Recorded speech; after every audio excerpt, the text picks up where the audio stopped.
People say, yeah, but you're kind of justifying. You're not saying he's a monster. You're not saying he has to die.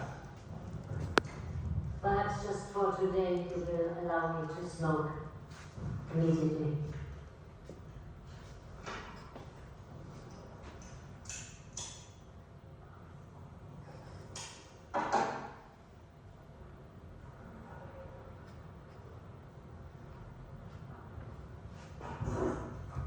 Jonas, this was Jonas, another very important philosopher, very angry at her. So Very about angry. the trial of Adolf Eichmann, I assumed that the courtroom had only one interest: to fulfill the demands of justice. This was not a simple task, because the court that tried Eichmann was confronted with a crime it could not find in the law books. The criminal whose life was unknown in any court prior to the Nuremberg trials. But still, the court had to define Eichmann as a man on trial for his deeds. There was no system on trial, no history, no ism, not even anti-Semitism, but only a person. The trouble with a Nazi criminal like Eichmann was that he insisted on renouncing all personal qualities, as if there was nobody left to be either punished or forgiven.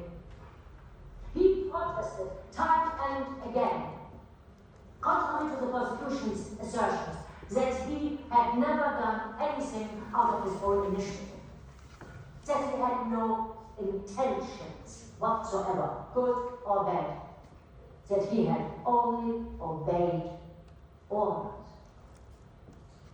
This typical Nazi claim makes it clear that the greatest evil in the world is the evil committed by no-ones. Evil committed by men without motive, without convictions, without wicked hearts or demonic wills, by human beings who refuse to be persons. And it is this phenomenon that I have called the banality of evil. Nissa, you're avoiding the most important part of the controversy. You claim that less Jews would have died if the leaders hadn't cooperated. This issue came up in the trial, I reported on it, and I had to clarify the role of those Jewish leaders who participated directly in Eichmann's activities. You blame the Jewish people for their own destruction. I never blamed the Jewish people. So, okay, there is the another part about the Jewish controversy is not very important. So, but what you say, the point is, I was just obeying orders. I was just obeying orders. So, she makes this concept, totalitarianism is not based on evil monsters, it's based on this banality of evil. So, what does it mean for us, this? What does it mean for whatever we say so far? So, what our courts is about why we invented the state as a way to live politically all together. And we saw how the state is built through sovereignty, through division of power, through popular sovereignty, and so on and so forth. So the point is this the essence of the state? So the question remains, was the rise of totalitarianism in the 20th century merely an historical accident? Or was it a response to something essential in the political self-understanding of the West? So, was totalitarianism a deviation of history, or is sometimes the essence of the modern idea of the state, of the modern idea of sovereignty, of the modern idea of the state as monopoly of violence? From the perspective of traditional political theory, totalitarianism seems clearly contradictory. The prevailing question of political philosophies has been the question of authority. On the one hand, totalitarianism, with its rejection of traditional models of authority, seems an aberration. On the other hand, what appears as a rejection of traditional political forms is really, according to Arendt, a transformation of this form. Is it the monstrous, yet seemingly unswearable claim of totalitarian rule that Frankfurt for being lawless, it goes to the sources of authority? Far from being arbitrary, is more obedient, that far from wielding its power in the interest of a man. So, what is the point? What is the point? What is the point is that we have followed the building of the modern state. We have followed how Hobbes invented the concept of sovereignty. We have followed this idea by Max Weber that the state is the monopoly of violence. Even the idea of Rousseau that you have to give sovereignty to the people, and then when the people is sovereign, everybody has to obey to the rule of the majority, and so on and so forth. So is in the very idea of the modern state the risk of totalitarianism? And so for Hannah Arendt, she said, yeah, is it possible? Why? Why? Because she says the concept of power that we have in modern political theory is a concept of power as the ability to say something that is going to be obeyed. So the very basic form of power is violence. The most basic form of power is violence. To protect the state, you have to monopolize violence. You have to build the monopoly of violence. So Thomas Hobbes, Machiavelli, Max Weber, all of them think that the basis, the very basis of power is violence. You know? So it says in the idea that the political theory has of power, there is violence, and there is always the possibility of violence. So, indeed, Erika, how do you say violence in German? You don't speak German then, eh? She was pretending. Gewalt. Come si dice? Gewalt. Gewalt. So, for example, in German, Gewalt means violence, but sometimes you even use this word to say power. For example, legislative power in German is gesetzgebende Gewalt. So the German language even recognized that the origin of power is violence. And so Hannah Arendt say we have this problem in modern political theory that we conceive power as control. We conceive power as the fact that you say something and the other people obey. We conceive power as the ability to establish a relation of obedience and of command and obedience. But she said this conception has always the risk to bring up totalitarianism. So she wants to promote a new and different ideas of power. For this, she goes back to the ancient Greece, in ancient Greece, the words, democracy was the public speaking in the assembly, and so she said, power is not domination, power is not violence. You use violence when you don't have power anymore. Violence is only the substitute of power. Totalitarianism doesn't have power. Totalitarianism has violence. It uses fear to dominate. So, she said we have to think a new form of power, a new form of politics. Politics is a collective action in a public sphere. Power is participating in this public sphere, is the participation like we addressed at the beginning of the course in ancient Greece. So we have to rethink power as a relationship of communication and deliberation in the public sphere, and not anymore as domination. So what she says, she thinks that in the modern idea of the democracy, in these ideas of sovereignty, in this idea of the state, And in this idea of even popular sovereignty, there is the risk of establishing totalitarian powers. So right now we go back because we go back to another thinker that says the same thing. Let's say more or less the same things. Why? Because we have very, Italian students, they have very weak health. So unfortunately, after 4 weeks being sick, she comes here and she had to present about another author that you remember that say that democracy has the seeds of despotism. Who say this? Very good.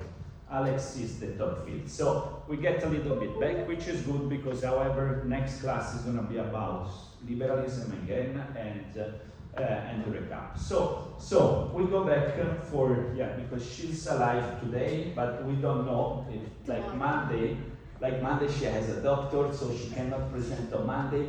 Last week she was sick, week before she was sick. So you never know if we have it now, but we cannot know if she survives. So she presents on Tocqueville right now. Thank you. Okay, I'm here. I'm sorry for the delay.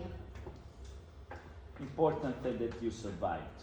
Because getting sick, getting a flu, sometimes this that kills you. How can I? Okay, I did it.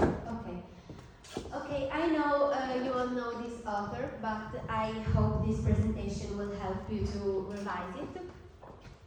And so we know that Alexis de Tocqueville,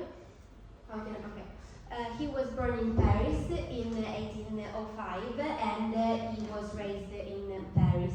He was a French thinker, a member of the Chamber of Deputies, and he was also the French foreign minister.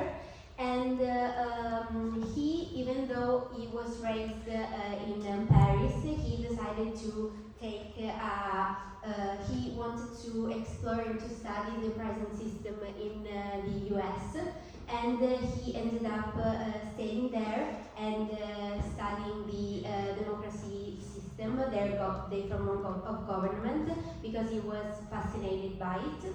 And we can see that his major works are two, which is Democracy in America and the Old Regime and the Revolution, because as we said, he was from Paris.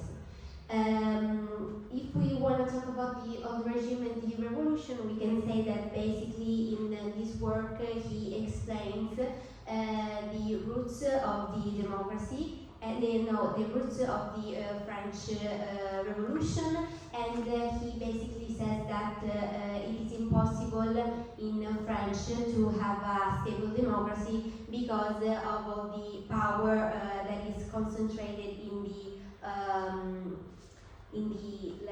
the center of the state, basically.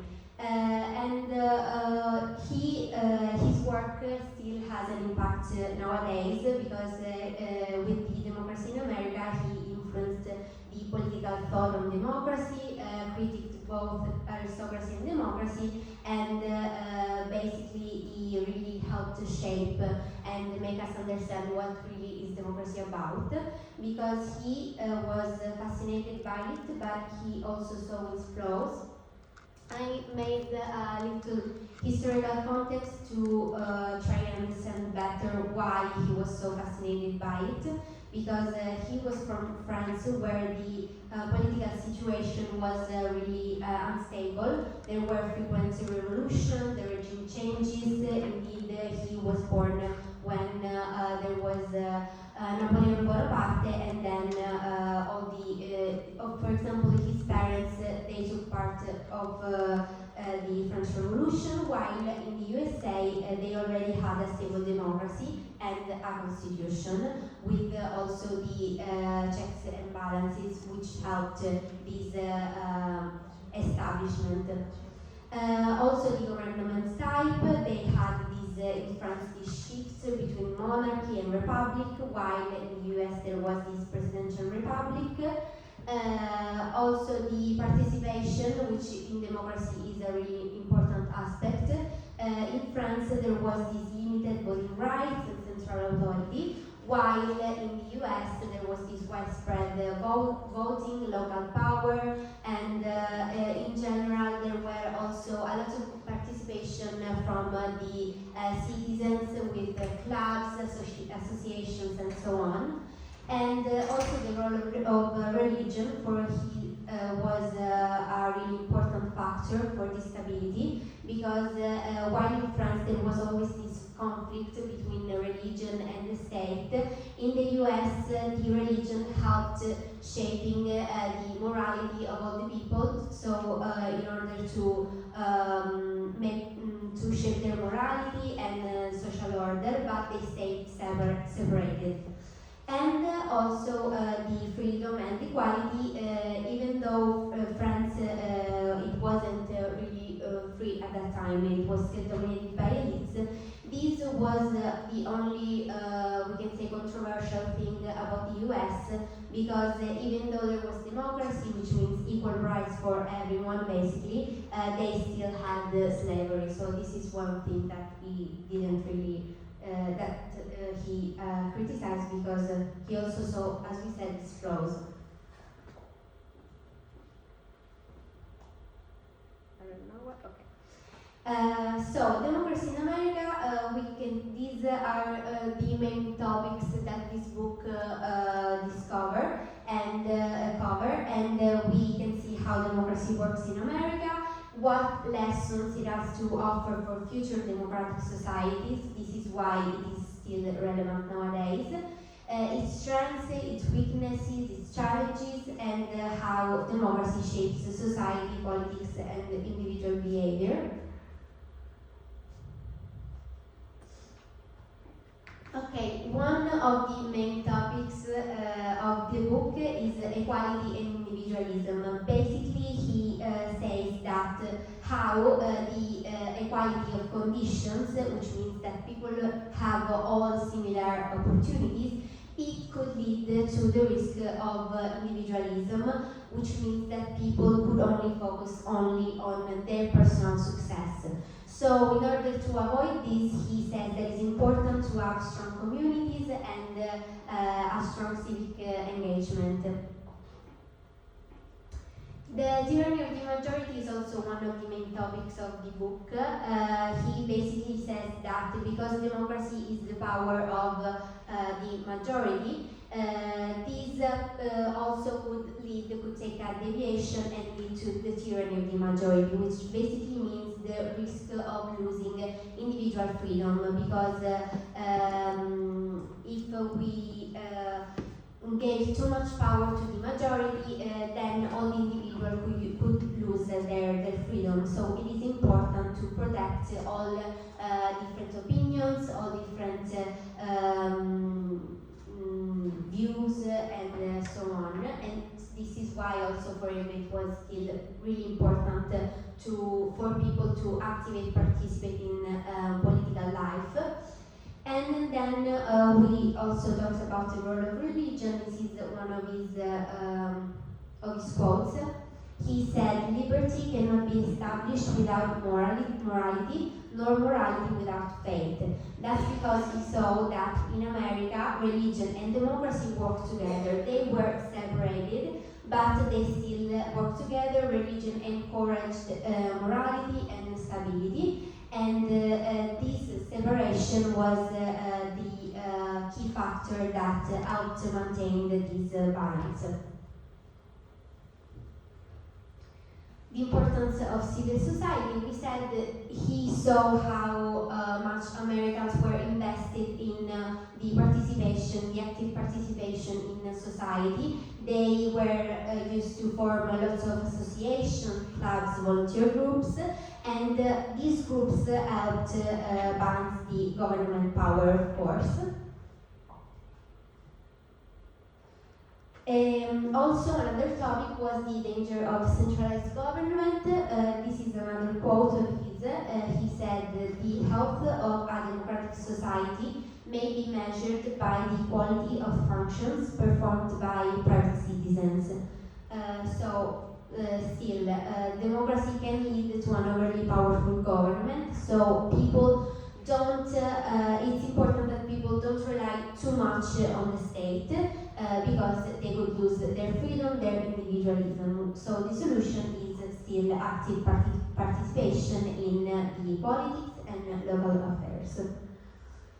Okay, so I said before, Tocqueville's writings continue to shape political thought, offering both admiration and for democratic ideals, but we saw that he also he is really cautious about their potential pitfalls. His work serves as a reminder that democracy is not merely a system of government, but a social and cultural force that requires constant effort to preserve and improve. There was another one. Okay, thank you.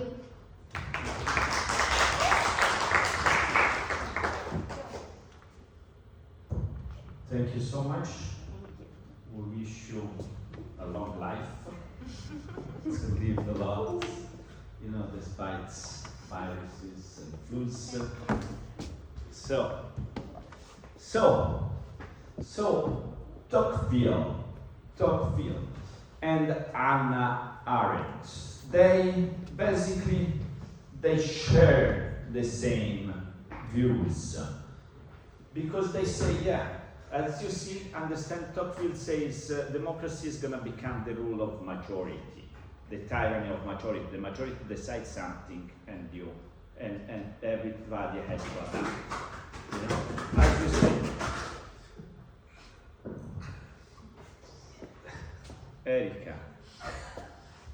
Erica or Luisa. Erica or Luisa? Keep going. Okay, so democracy, democracy it becomes the despoty of majority. The majority is the mediocrity. You stop thinking and you adapt to the majority. So what Hannah Arendt sees is that democracy, popular sovereignty, brought us the election of Hitler as a cancer. So, she was very, very, very much concerned. So what they say, what Alexis de Tocqueville and Hannah Arendt, they say the same thing, because they say, democracy can be dangerous. So the only way to avoid this dangerous thing for Alexis de Tocqueville was, you have to have civil society, association, and Hannah Arendt also say participation of people is the only thing. So Hannah Arendt was very much, let's say, the founding mother of civil disobedience, non-violent disobedience, activism, and so on. So she say only activism can save democracy, And also what she added compared to Tocqueville is not only a critique of democracy, but what Hannah Arendt says, she said, the bureaucratic rationalization of the state, does it brings with us, is it, extermination camp, the ultimate form and the supreme form of the bureaucratic rationalization, of the iron cage, of modern rationalization, and so on. So this means the values of the Enlightenment, the values of the social contract, the values of democracy is going to make us free, or they have the seed of this, or they have somehow inscribed in them the risk, the danger of totalitarianism and the extermination camp. So this is what Hannah Arendt does more than Alexis de Tocqueville. But let's say that both of them developed this critique of democracy, in which you say, does democracy has the seeds of despotism? Does it work, or it brings us to mediocrity, and so on? And so this is the topic of the conference we're gonna do on Tuesday. This is the topic I invite you to think about, because we will discuss about this point. So on Monday, we're gonna go through the last author, which is an author liberal democratic, so we can do a last thing on liberal democracy, on the welfare state, and so on. I say something about post-colonial theories, and then we discuss a little bit the conference, and maybe we recap the course in view of the final exam. Thank you so much for your attention. See you on Monday. Have a great weekend. Ciao, ciao. Thank you.